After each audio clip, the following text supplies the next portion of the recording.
እታ ምሸት ኣብ ህይወተይ ክርስኣይ ክእልን ኣየነይቲ ምሸት እያ ክንደይ ምሸት ከሎ ትብሉ ነይ ትሰኣነን ኢኹም እታ ምሸት ግን ካብ ገዛይ ዝወፃ ኩላ በቃ መንገዲ ስደት ዘምራሕ ኩላ እያ ናይ ብሓቂ ዝብለኩም መራር ምሸት እያ ነይራ በቃ የዕንተይ ንብዓት ጀለብ ከብላ ኣእጋረይ ውን ኣብ ሓደ ምርጋጽ ከዓብያኒ ኣብ ኣፍ ደገ ገዛና ደው ኢለ ንገለ ደቃይቕ እታ ዘዕቤትኒ ገዛና ጽቡቕ ጌረየ ጠሚተያ ካብቶም ዝፎቶም ወለደይ ኣሕዋተይ መታዓቢተይ ንመን ሰላም ከም ዝብል ጠፊእኒ ድንብርብር በለኒ ይፍለዮም ከም ዘለኹ እናፈለጥኩ ድማ እግረይ ናብ ምዕራብ ገጽ የምሪሐ ብፍላይ እታ ለዋሕ ወላዲተይ ኣብ ዓይነይ ቅጅል እናበለት ፍቕሪ ገዛውትና እናተረኤኒ ሓይለ ኣኻኺበ ክስጉም ጀመርኩ በበይተ ኣኻኺብና እንድዒ ከማይ ዝመሰሉ መናእሰያት ገለውን ኣዋልድ ኣብ ትሕቲ ዓባይ ገረብ ኣብቲ ጸላም ኮፍ ኢሎም ጸንሑኒ እቲ ዝወስደና ዝነበረ ሰምሳር እውን ጻዕዳ ጀለብያ ተኸዲኑ መጸ በቃ ንበገስ ኢሉ ሓደ ሸብ ተዛሪቡ እቲ ጉዕዞ ድማ ብሓባር ጀሚርናዮ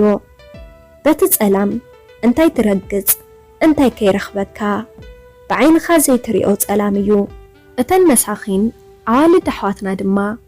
ገለን ጉዕዞ ሓሚቐን ሓይለን ክደክም ይጅምር ምስአን ዝነበርና መናእሰያት ድማ እንሓገዝና ተስፋ ንህበን ሞራለን እውን ይሕደስ እቲ ዝመርሐና ዝነበረ ድማ ነዚ መንገዲ ከም ጻዕዳ ኢዱ እዩ ዝፈልጦ በቃ ኣራዊተይ ይፈርሕ ገለ ይፈርሕ ገለ ይፍጥረቱ ቀሪብና እናበለ ድማ ንቕድሚት ጥራሕ ይስጉም መቸም ከምዚልና ነታ ምልእቲ ለይቲ ጉልጉልን ኩርባን እናረገጽና መሬት ከብዲ ኣድግ ሓዘት ከም ደቂ ሸፋቱ ድማ ቀትርን እናደቀስና ለይትን ጓዓዝ ካብተን ዝነበራና መግብና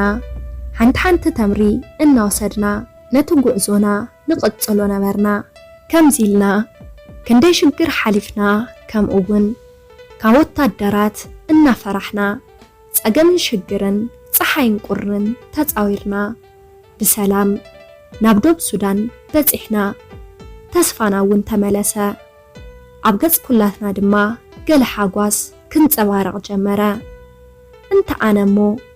እዚ ኩሉ ናይ 10 መዓልቲ ጉዕዞ ብዝኽርን ናፍቆትን በቃ ተሓሚሰየ ናፍቆተይ ከይኣኽለኒ ድማ በቶም ኣሰጋገርቲ በቶም ሱዳናውያን ዝረኸብክዎ ተመሪሕና ኣብ ሓደ መኽዘን ኣተና ንሕና እኳ በዝሕና ካብ 10 ዘይንበዝሕ እንተነበርና እቶም ኣብቲ መኽዘን ዝጸንኹና ግና መቑፀር የብሎምን ኣዋልድን ኣወዳትን ተሓዋዊሶም ብጥሜትን ጽምዕን ገጾም ኣመና ተጸዊጉ ጸማልያ መሲሎም ነበሩ ኣነ እውን ብወገነይ እቲ ቦታ ዘይተጸበኽዎ ኮይኑ ኣመና የሰንቢደ ገሪሙኒ በቃ ፈዚዘ ኣብ ሓደ ኣንጎሎ ተጸጊዐ ኮፍ በልኩ ብውሽጠይ ድማ እዚ ኩሉ መንእሰይ ኣብዚ እንታይ ይገብረሎ ኢለ ይዛረብ እሞ እቲ መልሲ ከዓ ብሰንኪ ሕሱም ስርዓት ተሰዲዶም ይብለኒ ዝገርም እዩ ሃገርና ምዝ ኩሉ ጸጋታታን ክብርታታን ንኸንቱ በልኩ ኣብ ከምዚ ሓሳብን ከለኹ ድማ ሓደ ወዲ ዓድና ክትብሎ ዘይትደፍር ጎበዝ መጺኡ ከም ዝበለ ኣቱም ሎሚ ዝኣተኹም ሓደሽቲ ሰባት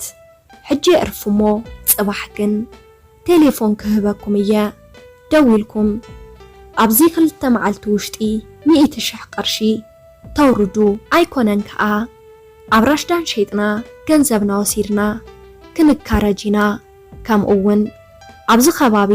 ጨወይቲ ስለ ዘለው ሓደ ሰብ ድምፂ ኸየውፅእ እምብለይ ክዛረብ እየ ዝብል እንተሃልዩ ከዓ በዛ ብረት ገይረ ድራር ኣራዊት ክገብሮ የበለ እንተ ኣነሞ ይዛረብ ከም ዘሎ ደኣ እምበር እቲ ዘረብኡ ፈጺሙ ክርድአኒ ኣይከኣለን ምኽንያቱ 100,000 ኣብ ገዛና እንተዝህልወና ስደት መወፃና በልኩ እሞ ኸዓ ሓውካ ወደዴኻ ከም ዝኽብለካ ኸሎ ክልተ ሞት እዩ ኣዘራርብኡ ኣመናገሪሙኒ ኣብቲ ቦታ ኣጋምሸት ስለ ዝኣተና መሬት ቀልጢፉ ይጸልሚቱ ዓይንኻ እንታይ ይሓርመካ ዘይትርእየሉ ግብ ዝበለ ጸልማት ኮነ ብወገነይ ጥሜት ክስምዐኒ ጀመረ ድራሪልካ ከይትዛረብ ድማ ንመን ኢኻ ክትዛረብ ድሓን በዛ ዘለኽዋ ምሕዳር ትሕሸኒ ኢለ ስቕበልኩ እቶም ምሳይ ዝነበሩ ድማ ድኻም ግዲ ኮይኑዎም ቀልጢፎም እዮም ዝደቀሱ ድቃስ ኣቢኒ ስለ ዝነበረ ድማ ዘዕሊለኒ ሰብ እንተረኸብኩ ኢለ በቲ ጸላም ቁልሕሊሕ በልኩ ኩላ ሰብ ግን ስቕ ኢላ ነበረት ሕልፍ ኢሉ ግና ሓደ ነገር ይስምዐኒ ነበረ መን ክብላ ደኣ እምበር ናይ ሓንቲ ትነብዕ ጓል ድምፂ ናብ እዝነይ መፂኡ ክላለይ ኣይከኣልኩን ምኽንያቱ እቲ ዝነበርናዮ መኽዘን ገፊሕ ኣድራሻይ ነይሩ ብልበይ ድማ ደንገጽኩላ ኣብ ከምዚ ሕሞት እናዕላበጥኩ ድማ ካብቶም ሰምሰርቲ ሓደ መፂ ድማ ናይቶም ሰምሰርቲ ብጾቱ ኣስማት እናጸውዐ ናይ ኩስቶ ውፃ ኢሉ ነተናዋልድ ሓደ ብሓደ ክወስደን ጀመረ ብወገነይ እውን ናይቲ ሰምሰሪና ናትና ሽሙሲ ሰሚዐየ ሕማቐይ ተርእየኒ ኣታፈጣረ እቦ ኢለ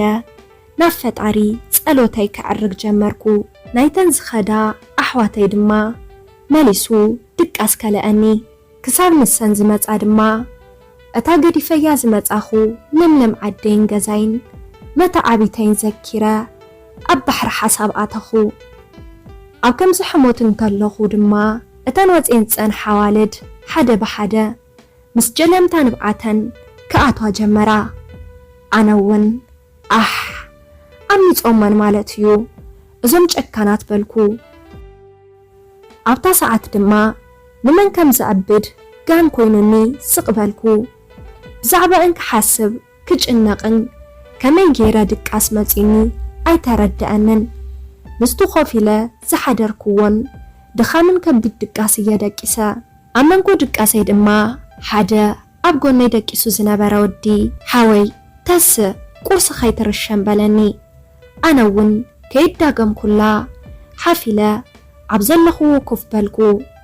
እሞ ነታ ኩላ መኽዘን ብዓይነይ ክዘራ ጀሚረ ብፍላይ ገለ ዋልድ ቁርሲ ክስንክታ ገለ ድማ ክሳደን ኣድኒነን ዓይነን ቀይሕ ደም ሰሪሩ ከምኡውን እቶም መወዳት ናይ ማሕረምቲ ምልክት ምስ ረኣኹ ምፍጣረ የጸሊአ በቃ እታ ዘይደቀስኩላት ማሊ ክትነብዕ ዝሰማዕኽዋ ጓል ሒዋን መን ትኸውን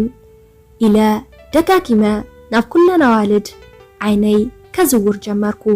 ኣብ መንጎ ምጥማት እንከለኹ ድማ ሓንቲ ብሓደ ጸግዒ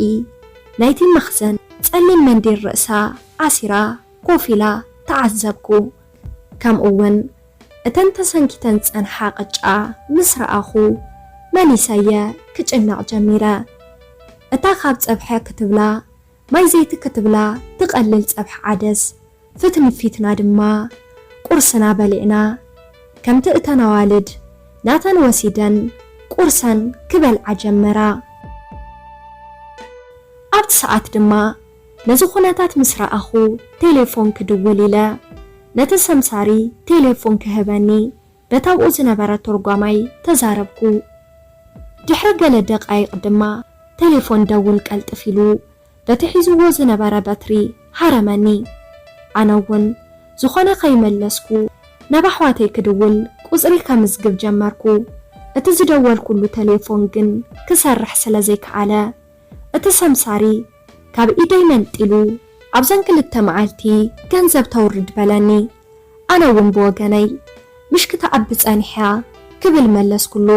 ስቕበል ለኽባጥ ድሓን ከነጻሪና ኢሉ ናብቶም ካልኦት ካደ ኣነ እውን ምስቲ ናይ ኣሕዋተይ ቁፅሪ ስለ ዝኣበየኒ ክጭናቕ ጀመርኩ ካልኣይ ግዜ ድማ ቴሌፎን ለሚነ ክሰልጠነይ ከኣለን በቃ ሓንቲ ኣማራፂት ናብ ክብርቲ ወላዲተይ ምድዋል እዩ ናይ ወላዲተይ ድማ ድሕሪ ክንደይ ውረድ ደይብ ሰሪሓ ኣነ ሜሮን ምዃነይ ሓቢራያ ምስ ናፍቆታ ድማ ሕንቕንቕ እናበለት ኣንታ ድራር ዓይነይ ብህይወት ኣለኻ እንታይ ክንዲ ዝድሓይ ዘይብሉ ኣንታ ድራረይ ከመይ ኣለኻ በለትኒ ኣብ መንጎ ድማ እቲ ሰምሳሪ ኣንታ ወደይ ክትዕልል እኮ ይኮንኩን ቴሌፎን ሂበካ ኢሉ ካብ ኢደይ ሕደገኒ እሞ ከምዛ ወላዲት ዘይብሉ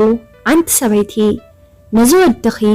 ሕጂ ኣብዛ ሰዓት 100,000 ተውርድሉ ኣይኮነን ከዓ ዝገብሮለኒ ኣብ እዝና ዓፀዋ ብውሽጠይ ናይ ብሓቂ የሓሪቐ ግን ከዓ ዋላ ሓንቲ ዝገብሮ ስለ ዘይነበረኒ ደኒነ ጥራሕ ስቕበልኩ እቲ ዘሕዝነኒ ግን ብወዲ ዓድና ብምስቃይናዩ በቃ እዚ መወዳእታና መሊሱ እውን ካባይ ዝገደዱ ኣብቲ ቦታ ሰኣን ገንዘብ ምኽፋል ክልተ ወርሒ ዝገበሩ ኣካላቶም ብማሕረምቲ ኣብ ማሕረስ ዝወዓለ ብዕራይ ይመስሉ ነበሩ ኩላ ሰብ ድማ ብሪጋ ናብ ስድራኣ ትድውል ነበረት ኣብ መንጎ ግን ናብታ ደኒና ዝነበረት ጓል በፅሐ ብዓው ዝበለ ድምፂ ድማ ንስኺ ኣይትኸፍልኒ ኽምሽ ኣንቲ ረሳሕ ኢሉ ጸሓፊ ሄኖክ ግርማይ ብቐጻሊ ክሳብ ንራኸብ ሰናይ ጻንሒት